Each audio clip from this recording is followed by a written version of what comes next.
नमस्कार सर्वांना, स्वागत आहे तुमचं आपल्या एका नवीन व्हिडिओमध्ये. तर बघा, आज बाजारात गेली होती मी आणि बाजारातून आणलेले आहेत 1.5 किलो खेकडे.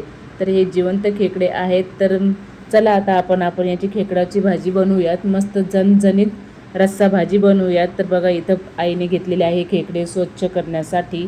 तर याच्या नाग्या बाजूला केलेल्या आहेत आणि याच्यामधला जो मादा आहे तो वाटीमध्ये बाजूला काढून घेते आणि नंतर मसाल्यामध्ये टाकून घेईल.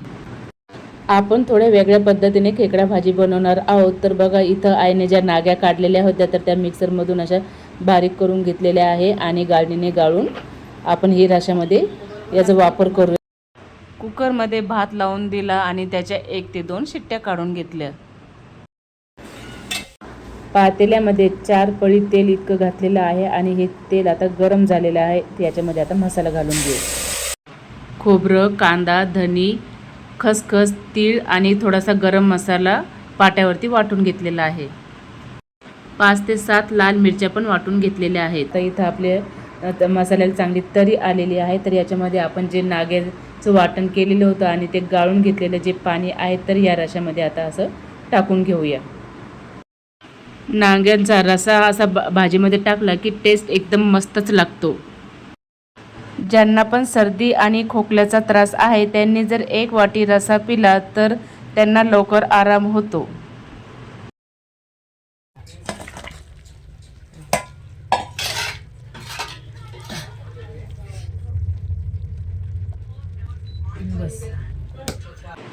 तर आता आपली खेकड्याची भाजी तयार झालेली आहे आणि आता चला आपण आता बाजरीच्या भाकरी करूया. तर बघा, आपली खेकड्याची भाजी रस्सा एकदम मस्त तयार आहे.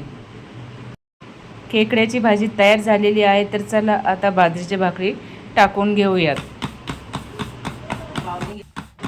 चला, तर आता बाजरीच्या भाकरी आपल्या झालेल्या आहे बनवून. तर चला मंडळी, आता मी बाकीच्या आपल्या सगळ्या घरातल्या मंडळींना जेवण वाढून देते आणि मी पण जेवायला घेते. तर मंडळी बघा, आपली खेकड्याची रस्सा भाजी एकदम मस्त तरीदार रस्सा झालेला आहे आणि झणझणीत अशी मस्त भाजी झालेली आहे. तर चला आता वाढून घेऊयात.